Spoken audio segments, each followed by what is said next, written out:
أعوذ بالله من الشيطان الرجيم. بسم الله الرحمن الرحيم. يا أيها الناس اتقوا ربكم الذي خلقكم من نفس واحدة وخلق منها زوجها وبث منهما رجالا كثيرا ونساء، واتقوا الله الذي تساءلون به والأرحام إن الله كان عليكم رقيبا. وآتوا اليتامى أموالهم ولا تتبدلوا الخبيث بالطيب ولا تأكلوا أموالهم إلى أموالكم إنه كان حوبا كبيرا. وإن خفتم ألا تقسطوا في اليتامى فانكحوا ما طاب لكم من النساء مثنى وثلاث ورباع، فإن خفتم ألا تعدلوا فواحدة أو ما ملكت أيمانكم ذلك أدنى ألا تعولوا. وآتوا النساء صدقاتهن نحلة، فإن طبن لكم عن شيء منه نفسا فكلوه هنيئا مريئا. ولا تؤتوا السفهاء أموالكم التي جعل الله لكم قياما وارزقوهم فيها واكسوهم وقولوا لهم قولا معروفا. وابتلوا اليتامى حتى إذا بلغوا النكاح فإن آنستم منهم رشدا فادفعوا إليهم أموالهم ولا تأكلوها إسرافا وبدارا أن يكبروا. ومن كان غنيا فليستعفف ومن كان فقيرا فليأكل بالمعروف. فإذا دفعتم إليهم أموالهم فأشهدوا عليهم وكفى بالله حسيبا.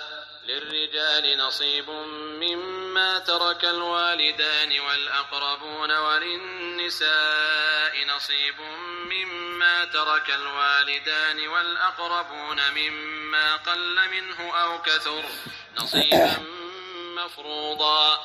وإذا حضر القسمة أولو القربى واليتامى والمساكين فارزقوهم منه وقولوا لهم قولا معروفا. وليخشى الذين لو تركوا من خلفهم ذرية ضعافا خافوا عليهم فليتقوا الله وليقولوا قولا سديدا.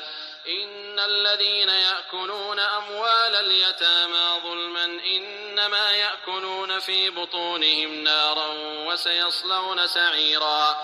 يوصيكم الله في أولادكم للذكر مثل حظ الأنثيين، فإن كن نساء فوق 2 فلهن ثلثا ما ترك، وإن كانت واحدة فلها النصف، ولأبويه لكل واحد منهما السدس مما ترك إن كان له ولد، فإن لم يكن له ولد وورثه أبواه فلأمه الثلث، فإن كان له إخوة فلأمه السدس من بعد وصية يوصي بها أو دين. آباؤكم وأبناؤكم لا تدرون أيهم أقرب لكم نفعا فريضة من الله إن الله كان عليما حكيما. ولكم نصف ما ترك أزواجكم إن لم يكن لهن ولد، فإن كان لهن ولد فلكم الربع مما تركن من بعد وصية يوصين بها أو دين. ولهن الربع مما تركتم إن لم يكن لكم ولد، فإن كان لكم ولد فلهن الثمن مما تركتم من بعد وصية توصون بها أو دين. وإن كان رجل يورث كلالة أو امرأة وله أخ أو أخت فلكل واحد منهما السدس، فإن كانوا أكثر من ذلك فهم شركاء في الثلث من بعد وصية يوصى بها أو دين غير مضار، وصية من الله والله عليم حليم. تلك حدود الله ومن يطع الله ورسوله يدخله جنات تجري من تحتها الأنهار خالدين فيها وذلك الفوز العظيم ومن يعص الله ورسوله ويتعد حدوده يدخله نارا خالدا فيها وله عذاب مهين واللاتي يأتين الفاحشة من نسائكم فاستشهدوا عليهن 4 منكم فإن شهدوا فأمسكوهن في البيوت حتى يتوفاهن الموت أو يجعل الله لهن سبيلا واللذان يأتيانها منكم فآذوهما فإن تابا وأصلحا فأعرضوا عنهما إن الله كان توابا رحيما إنما التوبة على الله للذين يعملون السوء بجهالة ثم يتوبون من قريب فأولئك يتوب الله عليهم وكان الله عليما حكيما وليست التوبة للذين يعملون السيئات حتى إذا حضر أحدهم الموت قال إني تبت الآن ولا الذين يموتون وهم كفار أولئك أعتدنا لهم عذابا أليما يا أيها الذين آمنوا لا يحل لكم أن ترثوا النساء كرها ولا تعضلوهن لتذهبوا ببعض ما آتيتموهن إلا أن يأتين بفاحشة مبينة وعاشروهن بالمعروف فإن كرهتموهن فعسى أن تكرهوا شيئا ويجعل الله فيه خيرا كثيرا وإن أردتم استبدال زوج مكان زوج وآتيتم إحداهن قنطارا فلا تأخذوا منه شيئا أتأخذونه بهتانا وإثما مبينا وكيف تأخذونه وقد أفضى بعضكم إلى بعض وأخذن منكم ميثاقا غليظا ولا تنكحوا ما نكح آباؤكم من النساء إلا ما قد سلف إنه كان فاحشة ومقتا وساء سبيلا. شروع اللہ کے نام سے جو بے حد مہربان بار بار رحم فرمانے والا ہے. سورہ النساء مدنی صورت ہے. جنگ احد میں بہت سے صحابہ کرام شہید ہو گئے تو ان کی بیوائیں اور بچے بے آسرا ہو گئے، تو اس صورت میں وراثت کی آیات نازل ہوئیں اور نصیحت کی گئی کہ یتیموں اور بیواؤں کے ساتھ احسان کا معاملہ کرو. اس صورت میں صلاۃ خوف پڑھنے کی بھی ہدایات دی گئیں. غزوہ بن مستلق کے موقع پر پانی کی بہت قلت تھی تو تیمم کی اجازت بھی اسی صورت میں دی گئی. فرمایا لوگوں اپنے رب سے ڈرو جس نے تم کو ایک جان سے پیدا کیا اور اسی جان سے اس کا جوڑا بنایا اور ان دونوں سے بہت سے مرد اور عورت دنیا میں پھیلا دیے. اس رب سے ڈرو جس کا واسطہ دے کر تم ایک دوسرے سے اپنے حق مانگتے ہو اور رشتے ناطے کے تعلقات کو بگاڑنے سے پرہیز کرو. یقین جانو کہ اللہ تم پر نگرانی کر رہا ہے. آپ صلی اللہ علیہ وآلہ وسلم نے فرمایا رشتے جوڑنے والا وہ نہیں جو بدلے میں رشتوں کو جوڑے، بلکہ اصل میں رشتوں کو جوڑنے والا وہ ہے کہ جب کوئی اس سے رشتہ کاٹے تو وہ اس سے جڑ جائے. پھر فرمایا یتیموں کے مال ان کو واپس دو، اچھے مال کو برے مال سے نہ بدل لو اور ان کے مال اپنے مال کے ساتھ ملا کر نہ کھا جاؤ، یہ بہت بڑا گناہ ہے. اگلی آیات کا پس منظر یہ ہے کہ اہل جاہلیت میں بھی یتیموں کے ساتھ بے انصافی کرنے سے لوگ ڈرتے تھے، لیکن عورتوں کے معاملے میں ان کے ذہن عدل و انصاف سے بالکل خالی تھے. جتنی چاہتے تھے شادیاں کر لیتے تھے، 10 12 شادیاں کرتے، پھر بیویوں پر ظلم کرتے. اس پر ارشاد ہوا کہ اگر یتیموں کے ساتھ تم بے انصافی کرنے سے ڈرتے ہو تو عورتوں کے ساتھ بھی بے انصافی نہ کرو۔ جو عورتیں تم کو پسند آئیں ان میں سے 2 3 4 سے نکاح کر لو۔ یہ اس لیے فرمایا کہ زمانہ جاہلیت میں نکاح کی کوئی حد نہ تھی، لوگ 15 شادیاں کر لیتے تھے، تو یہاں پہ اسلام میں اللہ تعالیٰ نے 4 کی حد مقرر کر دی۔ فرمایا 2 3 4 سے نکاح کر لو، لیکن اگر تمہیں اندیشہ ہو کہ تم ان کے ساتھ عدل نہ کر سکو گے تو پھر ایک ہی بیوی کرو، یا ان عورتوں کو زوجیت میں لاؤ جو تمہارے قبضہ میں آئی ہے۔ بے انصافی سے بچنے کے لیے یہی بہتر ہے کہ اگر تم انصاف نہیں کر سکتے تو ایک ہی بیوی کرو، اور عورتوں کے مہر خوش دلی کے ساتھ فرض جانتے ہوئے ادا کرو۔ البتہ اگر وہ خود اپنی خوشی سے مہر کا کوئی حصہ تمہیں معاف کر دیں تو پھر تم اسے مزے سے کھا سکتے ہو، اور اپنے وہ مال جنہیں اللہ نے تمہارے لیے قیام زندگی کا ذریعہ بنایا ہے نادان لوگوں کے حوالے نہ کرو، البتہ انہیں کھانے اور پہننے کے لیے دو اور انہیں نیک ہدایت کرو۔ اگلی آیات میں گارڈینز کے لیے ہدایت کی گئی ہے۔ فرمایا کہ یتیموں کی آزمائش کرتے رہو یہاں تک کہ وہ نکاح کی عمر کو پہنچ جائیں، یعنی سمجھدار ہو جائیں، پھر اگر تم ان کے اندر اہلیت پاؤ تو ان کے مال ان کے حوالے کر دو۔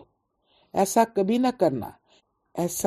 نہ کرنا کہ حد انصاف سے تجاوز کر کے اس ڈر سے ان کے مال جلدی کھا جاؤ کہ وہ بڑے ہو کر اپنے حق کا مطالبہ کریں گے۔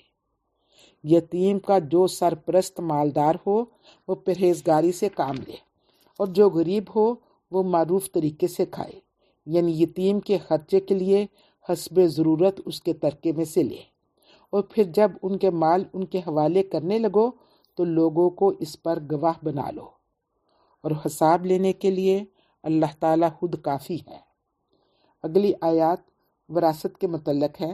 فرمایا کہ مردوں کے لیے اس مال میں سے حصہ ہے جو ماں باپ اور رشتہ داروں نے چھوڑا ہو، اور عورتوں کے لیے بھی اس مال میں حصہ ہے جو ماں باپ اور رشتہ داروں نے چھوڑا ہو، ہاں تھوڑا ہو یا بہت، یہ حصہ اللہ تعالیٰ کی طرف سے مقرر ہے۔ اور جب تقسیم کے موقع پر کنبے کے لوگ اور یتیم اور مسکین آئے تو اس مال میں سے ان کو بھی کچھ دے دو، اور ان کے ساتھ نرمی سے بات کرو۔ لوگوں کو اس بات کا خیال کر کے ڈرنا چاہیے کہ اگر وہ خود اپنے پیچھے بے بس اولاد چھوڑتے تو مرتے وقت انہیں اپنے بچوں کے حق میں کیسے اندیشے ہوتے۔ بس چاہیے کہ وہ اللہ کا خوف کریں اور سچی بات کریں۔ جو لوگ ظلم کے ساتھ یتیموں کے مال کھاتے ہیں در حقیقت وہ اپنے پیٹ آگ سے بھرتے ہیں، اور وہ ضرور جہنم کی بھڑکتی ہوئی آگ میں جھونکے جائیں گے۔ حدیث میں آیا ہے کہ جنگ احد کے بعد حضرت سعد بن ربیع کی بیوی اپنی 2 بچیوں کو لیے ہوئے آپ صلی اللہ علیہ وآلہ وسلم کی خدمت میں حاضر ہوئی، اور انہوں نے عرض کیا کہ یا رسول اللہ، یہ سعد کی بچیاں ہیں جو آپ کے ساتھ احد میں شہید ہوئے ہیں۔ ان کے چچا نے پوری جائیداد پر قبضہ کر لیا ہے اور ان بچیوں کے لیے ایک دانہ تک نہیں چھوڑا۔ اب بھلا ان بچیوں کا کیا بنے گا اور ان سے کون نکاح کرے گا؟ تو اس پر یہ آیات نازل ہوئیں۔ فرمایا کہ اللہ تعالیٰ تمہاری اولاد کے بارے میں تمہیں ہدایت کرتا ہے کہ مرد کا حصہ 2 عورتوں کے برابر ہے، اور اگر میت کی وارث 2 یا 2 سے زائد لڑکیاں ہوں تو انہیں ترکے کا 2/3 دیا جائے، اور اگر ایک ہی لڑکی وارث ہو تو آدھا ترکہ اس کا ہے۔ اگر میت صاحب اولاد ہو تو اس کے والدین میں سے ہر ایک کو ترکے کا 6واں حصہ ملنا چاہیے، اور اگر وہ صاحب اولاد نہ ہو اور صرف والدین ہی اس کے وارث ہوں تو ماں کو 3واں حصہ دیا جائے گا، اور اگر میت کے بھائی بہن بہت سے ہوں تو ماں 6 حصے کی حقدار ہوگی۔ یہ سب حصے اس وقت نکالے جائیں گے جب کہ وصیت جو میت نے کی ہو وہ پوری کر دی جائے اور قرض جو اس پر ہو وہ ادا کر دیا جائے۔ تم نہیں جانتے کہ تمہارے ماں باپ اور تمہاری اولاد میں سے کون نفع کے لحاظ سے تم سے قریب تر ہے۔ یہ حصے اللہ نے مقرر کر دیے ہیں، اور اللہ تعالیٰ یقیناً سب حقیقتوں سے واقف ہے اور ساری مصلحتوں کا جاننے والا ہے۔ اور تمہاری بیویوں نے جو کچھ چھوڑا ہو اس کا آدھا حصہ تمہیں ملے گا اگر وہ بے اولاد ہو، ورنہ اگر ان کی اولاد ہو تو ترکہ کا 1/4 حصہ تمہارا ہے، جبکہ وصیت جو انہوں نے کی ہو وہ پوری کر دی جائے اور قرض جو انہوں نے چھوڑا ہو وہ ادا کر دیا جائے۔ اور تمہارے ترکے میں سے وہ 1/4 کی حقدار ہوں گی اگر تم بے اولاد ہو، ورنہ صاحب اولاد ہونے کی صورت میں ان کا حصہ 8واں ہوگا، بعد اس کے کہ جو وصیت تم نے کی ہو وہ پوری کر دی جائے اور جو قرض تم نے چھوڑا ہو وہ ادا کر دیا جائے۔